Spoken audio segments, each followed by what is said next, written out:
Hey, I'm Jake. I make RPG supplements and videos about Pathfinder 2, or PF2. I love this system, and as a longtime player of D&D and a whole lot of other systems, I want to share with you what I find along the way that I enjoy or don't enjoy and why, in a way that is hopefully clear and fun. Today we're going to be continuing our Archetype series, beginning with the Sentinel, and then Shadowdancer, and then Snarecrafter. I remembered. Sentinel Dedication. Second level feat, no requirements, no prerequisites to take this. And it's an archetype that a lot of casters take. You become trained in light armor and medium armor. If you already were trained in light armor and medium armor, you gain training in heavy armor as well.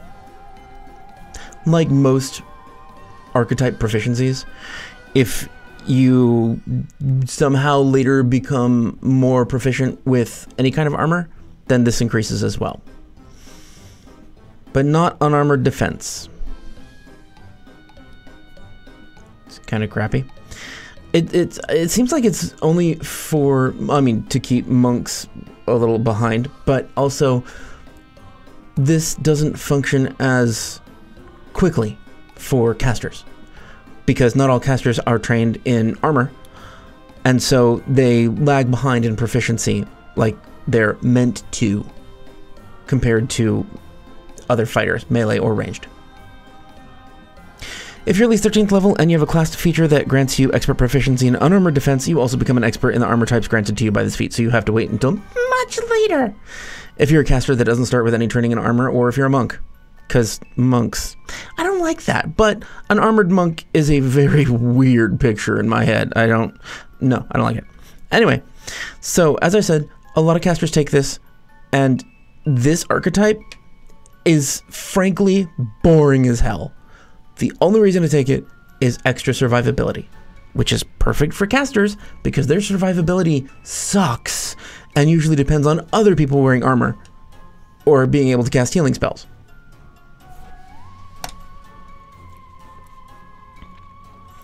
Steel Skin, level 4 skill feat. You have to be trained in survival. You wear your armor like a second skin. You rest normally while wearing medium or light armor. If you are a master in heavy armor, you can also rest normally while wearing heavy armor. This is only if you are a GM or running in a campaign where a GM pays attention to the rule of you can't sleep in armor. Going all the way back to 2nd edition D&D, I have rarely run into a DM or GM that runs that, because it's just a little tiny nitpicky thing to keep track of. And most people don't care, and like, it doesn't seem very heroic. Like, if you have a good reason to sleep in plate mail, okay, you're sleeping in plate mail. I mean, maybe it's a little bit slower for you to get up because you're wearing plate mail, but I don't think you should be exhausted, not because it's unrealistic, but because it sucks. It's just less fun. That's me. I'll probably never use this or care about this. And if you are in a campaign that isn't going to be utilizing that rule, then you'll actually want to wait until probably 6th or 8th level to take this archetype, because you are required to take a total of 3 archetypes to take another dedication after you take this dedication. And if you're not using the rule about being exhausted wearing armor while sleeping, then you will only take the 2nd and then 6th and then 8th level feats. Still, if you're a caster, you might end up taking this anyway, especially if you're in a meat grinder adventure like just a straight dungeon delve. Okay, apparently I decided that the level 6 feat armor specialist just didn't matter, because I forgot to say anything about it. It shows here that it's a skill feat. That's actually incorrect. It's been altered on Archives of Nethys. It's just a regular feat, not a skill feat. It gives you the armor specialization effects of medium and heavy armor, which is a really nice benefit. It varies slightly. For most armors, it means that you gain resistance to a certain kind of damage equal to 1 plus the value of the armor's potency rune for medium armor, or 2 plus the value of the armor's potency rune for heavy armor. The one notable exception to this is wood armor. Instead of protecting you, when you get hit, it splinters and your enemy takes piercing damage. That's just cool. So anyway, it's a good feat. Armored Rebuff. It's a reaction, level 8 feat. If an adjacent foe critically fails an attack roll to strike you with a melee weapon or unarmed attack, and you're wearing medium or heavy armor, which you are because you took this archetype, then you make a reaction to make a shove check. So you have to roll athletics. You can't automatically follow them, and you can make this check even if you don't have a hand free. This is actually really great, because if you succeed and you push someone away from you, they have to spend an action to get up to you again to hit you, in which case they're running out of actions faster, so they won't be able to ready that potion or hit you again. It could save your life. The silly little shove. It's quite good. Mighty Bulwark. Level 10 feat. If you're wearing armor that has the Bulwark armor trait, which is Bastion plate, Fortress plate, Full plate, Grey Maiden plate, Hell Knight plate, and something else that I can't pronounce. Oh, Yoroi? I'm certain that's wrong, I just don't know how. Anyway, if you're wearing any of those, then your bonus increases from +3 to +4, and it applies on all reflex saves, not just damaging reflex saves. This is an amazing way for a strength-based tanky person who has crap dex to get a much-needed bonus on reflex saves. It's a while to wait, but it's a good feat. Again, Sentinel Dedication, or Sentinel Archetype. I'm done with it now. It's really boring. It's extremely good. And some of it is rather necessary depending on your party makeup and your class. Like if you're a spellcaster and everybody else is ranged, you might want to put on some armor. And if you don't have a high enough charisma, you're not taking champion, so you're probably taking Sentinel. Shadowdancer. The first Shadowdancer, oh, I hope they don't get rid of this in the remaster. I hope they just rename it, because it was an OGL thing. Anyway, Shadowdancer. The first section here that you can read, and the browned out portion on the right, the sidebar, they're both a lot of flavor. They're cool, they're fun to read. A big part of it is how you can take this archetype without being an evil bastard, and how to explain that. So that's extremely good to read. I'm not going to read it to you. You have eyes or you couldn't have clicked on this video. Shadowdancer Dedication. Level 8 feat. And you have to be a master in stealth and expert in performance. That is kind of a while to wait for a dedication. And you know I make starter builds on my website. They go to level 6. I don't often play in high-level campaigns. Not everyone does. Most people don't. So this archetype, sadly, isn't going to be something that everyone can take. But if you're playing to at least, say, 12th level, I think that's a good range, then this can be awesome. You gain greater dark vision, and you get +2 to stealth checks when you're within dim light or darkness, which, let's face it, that's every time you roll stealth. You're not going to try to stealth in, like, bright daylight. It's just not going to happen. And, of course, it's full of flavor. You dedicate yourself to the shadows. Your coloring becomes gray and gloomy. Your senses adjust to the darkness, and you can sneak through darkness with ease. I like that. You get washed out. I think that we should say this also happens with your clothing and any armor you wear. Like, everything just turns gray. 'Cause flavor. Shadow Sneak Attack, level 10 feat. Prerequisites, you started taking the Shadowdancer archetype. It gives you a sneak attack of 1d6. It never increases. And you can't combine it with any other sneak attack feature. I know it's a damage buff, but I just think it sucks. Like, I would even prefer that it's just a flat 2 damage, but then it wouldn't really fit in a Shadowdancer build, would it? And so, who cares about the 1d6 precision damage? Yay! Shadow Magic, level 10 feat. You gain the ability to either cast Dance of Darkness that summons a darkness area, or Shadow Jump, which lets you teleport through shadows. If you don't already have one, you gain a focus pool of 1 focus point. They're going to be clarifying some of this in the remaster, or they already have if the remaster has already completed. I would personally just give somebody an extra focus point even if they already had a focus pool. These are occult spells. They're based on your charisma DC, which you probably have at a decent level if you're trying to dance, because you have to have performance. So you're probably trying to dance anyway. And you're trained in occult spell attack rolls. Cool. A lot of this archetype is not just like hiding, but casting shadow spells. And that's just fun. I'm a little surprised that they went this route with it. And not just like put all this stuff in the Shadowcaster and not in the Shadowdancer. Quick aside, which might get deleted.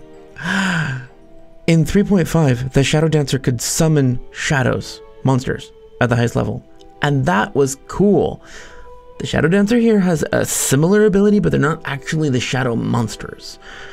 And they were freaking frightening, because draining strength is cool.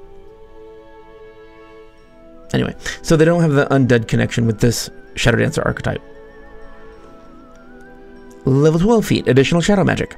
You choose the other shadow magic focus spell that you didn't choose, and you get a focus point. Another level 12 Shadowdancer feat, Shadow Illusion. You gain the Shadow Illusion focus spell. Illusion magic can be awesome, especially if you're creative. And you get a focus point. You become an expert in occult spell attack rolls and DCs. This feat and the level 14 feat both say that you become an expert in occult spell attack rolls and DCs. They don't stack. You'll probably choose one or the other, but you could choose both. It just means that either route you go, you're going to become expert in your shadow magic. Level 14 Shadowdancer feat, Shadow Power. You can cast Shadow Blast as an innate occult spell once per day. This level is always 1 level lower than the level of your Shadowdancer focus spells. So it's a little bit less powerful than it otherwise would be, but only a little bit. And it's awesome. You can choose Acid, Bludgeoning, Cold, Electricity, Fire, Force, Piercing, Slashing, or Sonic damage in a 30-foot cone, 15-foot burst, or 50-foot line, and does 5d8 damage. That's great! That is so cool. I see why they limited it to once a day. Shadow Master, level 18 feat. Whenever you're in an area of dim light or darkness, you gain resistance 5 to all damage except force and damage from strikes with the Ghost Touch property rune. Also, when you attempt a reflex save in the area of dim light or darkness, you can roll twice and take the higher result. You are just friends with shadows, man.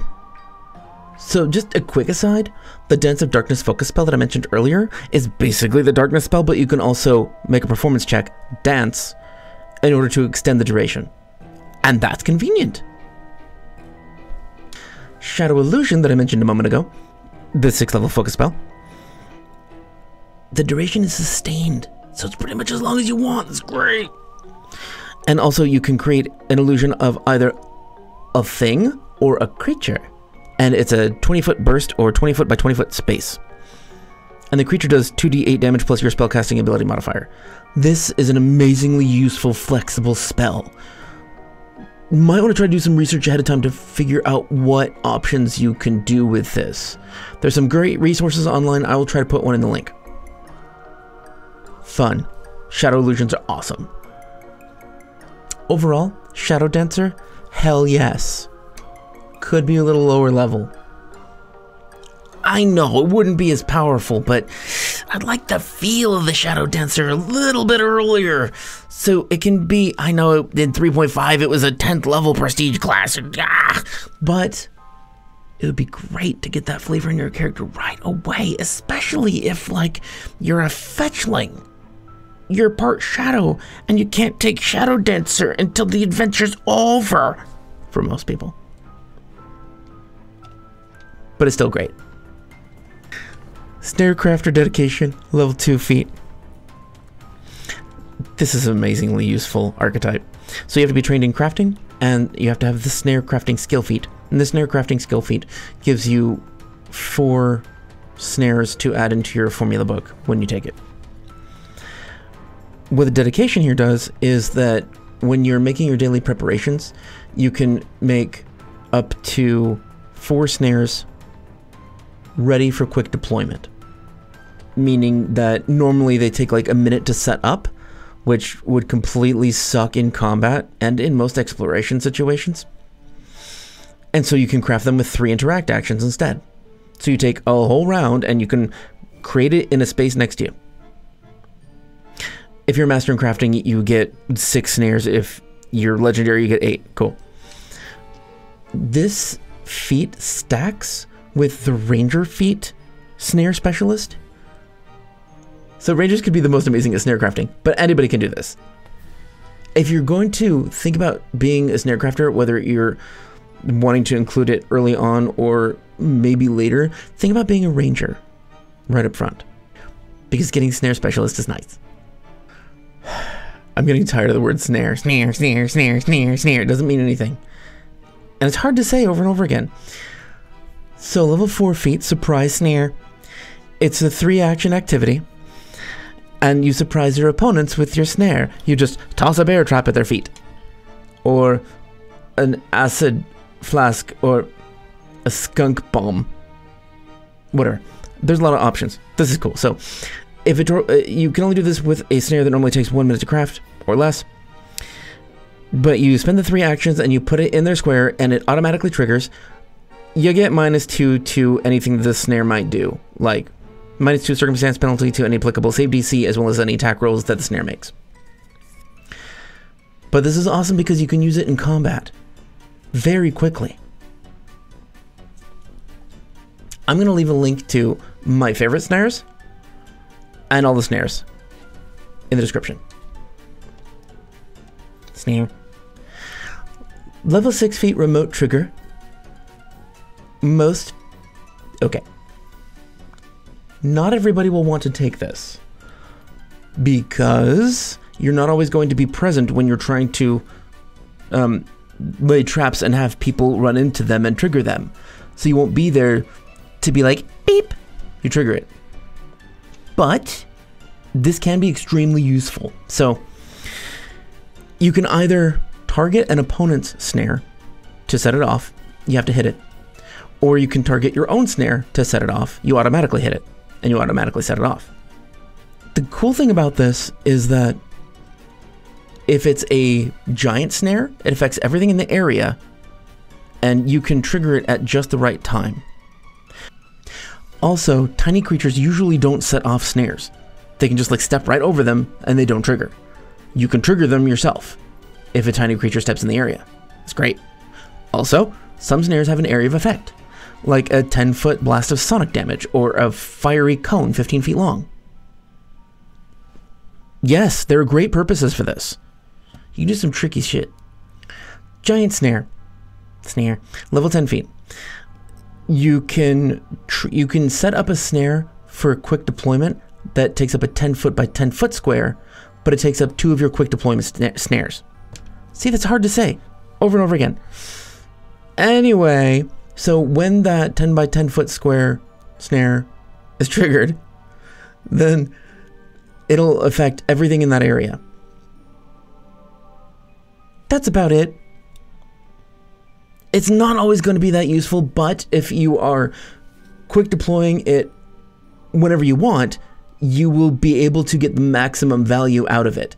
So you'll probably always hit 4 creatures with this, which is an extremely good use for a snare. Plentiful Snares, level 12 feet. You double the number of prepared snares granted by Snarecrafter Dedication.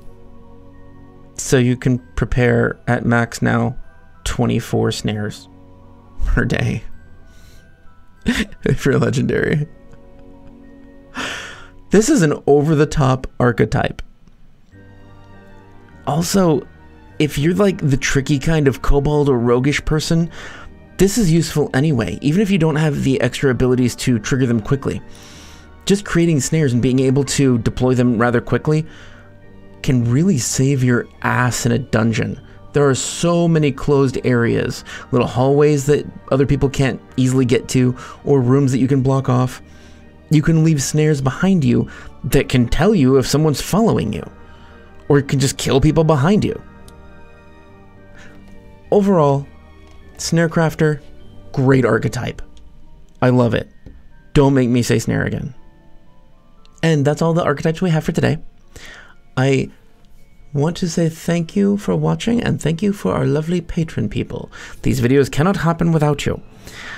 I release unique videos on Patreon, and we do giveaways, and we chat in our patron-only Discord. If you'd like to see if you might be interested in that, you can click the link below to check out the benefits. Also, our website has build walkthroughs and other weird, nerdy fantasy stuff. So you can click the link there to go to the website and check it out. If you want to make sure to catch the next video I make, which I'm thinking is probably a build video, because it usually is, because I try to make those as soon as I can, all the time. I love those. Then hit the subscribe button so you'll be reminded when I come out with a new video. If you would, please leave a comment letting me know if I missed something, or if there's a good combo that I missed. I love doing weird, tricky shit with archetypes, classes, and anything in a game. So if you can think of an interesting or just powerful combo, please put them in the comments. We'll start a collection going. Thank you.